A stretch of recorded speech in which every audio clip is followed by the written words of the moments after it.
ప్రతాపా అందించో. ఏంటిది కానీ ఏంటా పని చేయటం తొందర కానండి అనపల్లి అవుతుంది అనండి. ఈ ఏడు మనం పట్టిందల్లా బంగారం అయిందిరా. ఎకరాకి 35 బస్తాలు పై మాట మరి. అట్ట పెద్దగా రోమకండ్రా ఇటుకళ్ళు పడతాయి.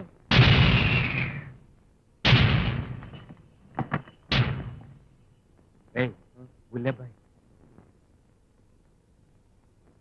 అమ్మేడమ్మా ఆంధ్రదేశం అన్నపూర్ణ అనిపించారు కదరా. ఏంటి మసూరా? స్వర్ణ మసూరి. అది అందుకే గింజలు గిత్తల్లా కనిపిస్తున్నాయి. ఏయ్ ధాన్యం బస్తాలు గిత్తండి రా. ఆగండి, ఇక నుంచి పంట మీకేమో. ఇరా మరి నా బాకీ ఎలా తీస్తారా? పంట పట్నంలో అమ్మి మీ బాకీ జమేస్తాం. అమ్మేడమ్మా పొలానికి గొర్రేయడానికి నా డబ్బు, విత్తనాలకి నా డబ్బు, కూలీల కలుపుకి నా డబ్బు, పురుగుల మందుకి నా డబ్బు. పంట చేతికి వచ్చిన తర్వాత ఇలా అడ్డం తిరుగుతారా? డబ్బు మాకే ధర్మానికి ఇలా అప్పిచ్చారు. అప్పు తీసుకున్నాం కదా బస్తా 150 కాడికి 10 ఏళ్ళ నాటి పాత రేటు జమేసుకుని ఇన్నాళ్ళు మమ్మల్ని దోచుకున్నారు. బస్తాకి 300 అయితేనే ధాన్యమే చేయండి. ఒళ్ళు పొగరెక్కి కమ్యూనిస్ట్ మాటలు మాట్లాడతావురా? నోరెత్తావంటే చీరేస్తాను. కమ్యూనిస్ట్ మాట కదండి, న్యాయం మాట్లాడుతున్నాం. న్యాయం మాట్లాడడానికి నువ్వెవడివరా? ఏది న్యాయమో ఈ ఊరి సర్పంచ్ రామకోటి గారు చెప్తారు. ఇటు గ్రామ సంక్షేమం, అటు రైతుల భద్రత, అటు రైతుల భద్రత, ఇటు గ్రామ సంక్షేమం. నీ ముఖం చూస్తుంటే తిట్టాలనిపిస్తున్నాయి బుల్లెబ్బాయి. లేకపోతే 300 చేసి వంట బస్తాని 150కి నూకాలం చూస్తావా?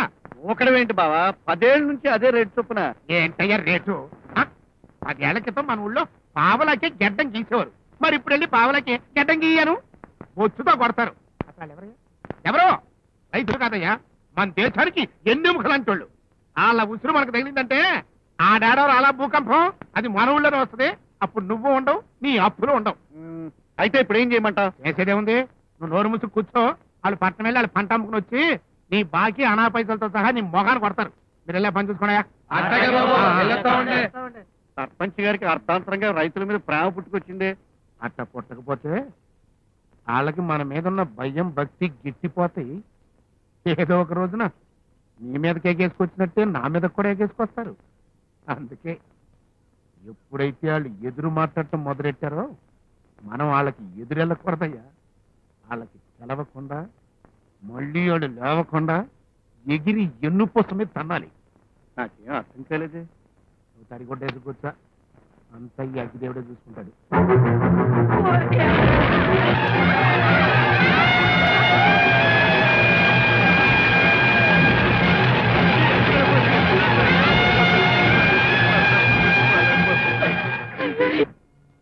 చేతికొచ్చిన పంట నోటికి అందకుండా పోయింది.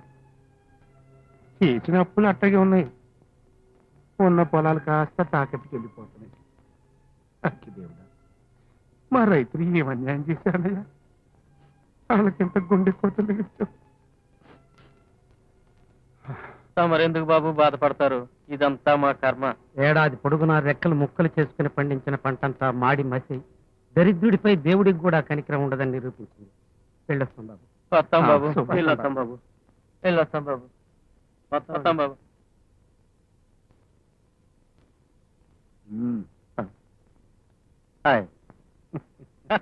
బుల్లబ్బాయ్, ఇక తడిగొడ్డేసి కూర్చోమయ్యా.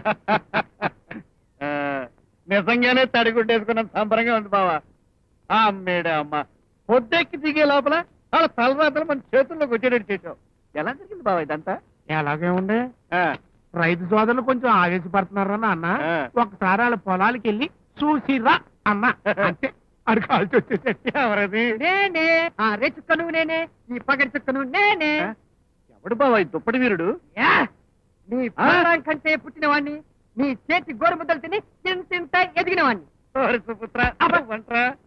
బావా మొత్తానికి నీ దారిలో నీ అల్లుడు తయారు చేసేస్తున్నావు అన్నమాట. అల్లుడా? కానీ కట్నం లేకుండా మా రామకోడి మావయ్య కూతురు పెళ్లి చేసేసుకుంటాన్ని సగం ముచ్చట అయిపోతున్నాడు పిచ్చి వేద. మరి నువ్వేమన్నా? మనం నోరువి పడగాలే కాని మీ మావయ్య నీ కాళ్ళు చెప్పు తీసి పడతా. 4 నోట్లు చేతిలో పడేసరికి నోటమ్మడ పెద్ద పెద్ద మాటలు వస్తున్నాయే. అసలు నీ తాతకి నా తాకతికి మాగానికి బంజరు పూకున్నంత తేడా ఉంది. ఇప్పుడు పిల్లబాయ్, నా కూతుర్ని డొంకల్లో పూలి కొంకలతో తిరిగేటట్టు కుర్ర సన్నాసికి చేయను. నా కాబోయే అల్లుడు అమెరికాలో చదివినోడై ఉండాలి, అమెరికాలోనే ఉద్యోగం చేసి కూడా ఉండాలి. అమెరికా అబ్బాయే కానక్కర్లేదయ్యా, అంగల కుదురు వాడైనా బుద్ధిమంతుడై ఉంటే చాలు. సరిగ్గా ఆమెకే మీ చెవిలో పెట్టాను వచ్చానమ్మా. పంతులు ఆ పిచ్చి చూపులు నువ్వును అమ్మాయి పైన ఉంది ఏం భయం లేదు ఆ చెప్పు. గ్యారంటీ తమరిస్తే చాలమ్మా. ఈ కుర్రవాడిని చూసారు సరిగ్గా అంగల కుదిరవాడే చూడండి.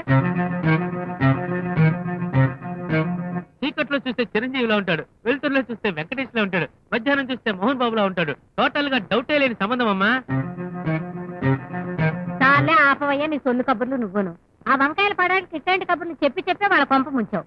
ఆ పెళ్లి కూతురు పెళ్ళైన తెల్లారే పక్కింటేడుతో లేచిపోయిందంట. పాపం. మరి మాకు ఇచ్చే సంభావన విషయంలో బేలలాడితే అలాగే అగోరిస్తాయండి. అసలు ఈ సన్నాయి మేళం పున్నాగ శాస్త్రి చికెన్ శుద్ధిగా ముహూర్తం కనుక పెట్టాడంటే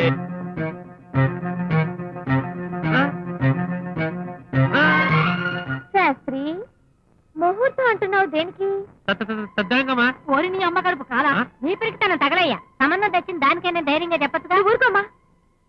చూడు సన్నాయి మేడం పున్నాగ శాస్త్రి, అమ్మా మొన్న కంకిపాడు సంబంధం తెచ్చినప్పుడు ఏమన్నాను? టెంకి పాలు కొడతానారమ్మా.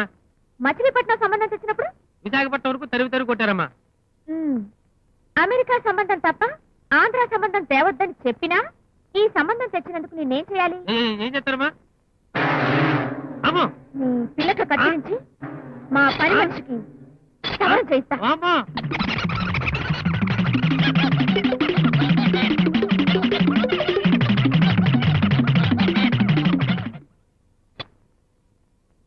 ఏమిటే నీకు ఆ మిడిచిపాటు? నీకు నీ అబ్బకి ఇండియా మొగుడు పనికిరాడా? పనికిరాడు పనికిరాడు పనికిరాడు అంతే. పద్మా, నువ్వు ఇలా రెటమతం పోయి వచ్చిన సంబంధం వల్ల చెడగొట్టుకుంటే ఈ జన్మలో నీకు పెళ్లి కాదు. నా పెళ్లి గురించి మీరెవరూ బెంగ పెట్టుకోనక్కర్లేదు. నాకు ఎలాంటి వాడిని తేవాలో ఎవరు కావాలో నాన్నకి బాగా తెలుసు. పిల్ల లక్షణంగా సినిమా స్టార్ లా ఉంది కదరా, మరి సంబంధాలు ఎందుకు రావట్లేదు? సంబంధం రాక కదా నా లెవెలకు తగ్గట్టు అమెరికా సంబంధం దొరక్క. అంటే నువ్వు ఆవిలించే లోపు అమెరికా వెళ్ళొస్తావు కదా, ఎరుకులో ఏదైనా సంబంధం ఉంటే నువ్వే చూడరాదు. Hello, Krishnaprasad estate. ఏ రాఘవా, నేనయ్యా ప్రకాష్ రావుని. కొంచెం మీ బాస్ కనెక్షన్ ఇవ్వు. సారీ సార్, ఆయన మార్నింగ్ ఫ్లైట్ లో అమెరికా వెళ్ళారు. రావడానికి 1 వీక్ పట్టదు. ఓ అలాగా?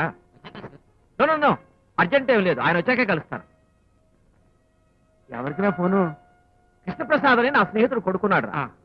అతను కూడా నాలాగే ఫారిన్ కంట్రీస్ తో వ్యాపారం చేసి కోట్లు గడించాడు. అబ్బాయా గుణవంతుడు, అందగాడు.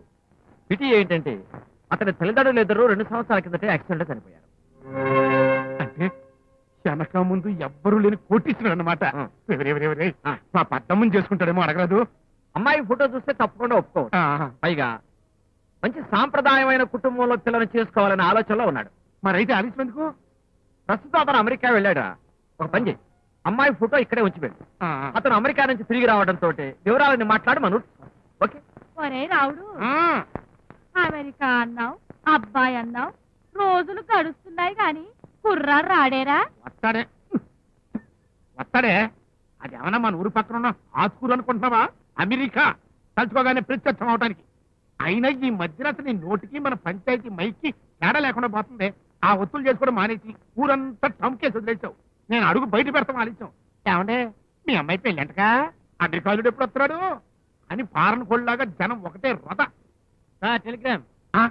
అదిగో శుభవార్త రానే వచ్చేసింది. అందులో ఏం రాసింది ఒకసారి చదువు. మీ అమ్మాయి కృష్ణప్రసాద్ కి నచ్చిందట.